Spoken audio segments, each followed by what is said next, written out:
Welcome back. और आप सबका वेलकम है कुकिंग विद नसीमा वलज।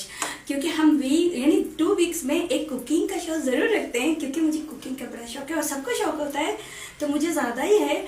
तो मैंने सोचा आपके साथ आज रेसिपी नहीं शेयर की जाए। और हाँ, हम लेडीज़ तो कुकिंग करते ही करते हैं, तो आप सब कमेंट्स में जेंट्स बताएं किस किस को क्या क्या चीज़ बनानी आती है। जैसे कि किसी किसी को अंडा बॉयल करना आता होगा, किसी को चाय पकानी आती होगी, किसी को कोई और डिश। तो जरूर कमेंट्स में बताएं आप सबको क्या क्या चीज़ बनानी आती है।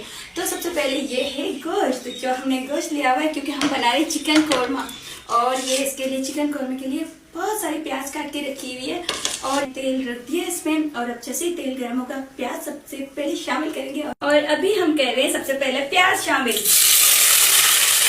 अब इसमें हम करेंगे यानी गोश्त मैरिनेट, वो भी दही में और मसाले में। और ये अब गया मसाला इसके अंदर, ये गया गोश्त अंदर।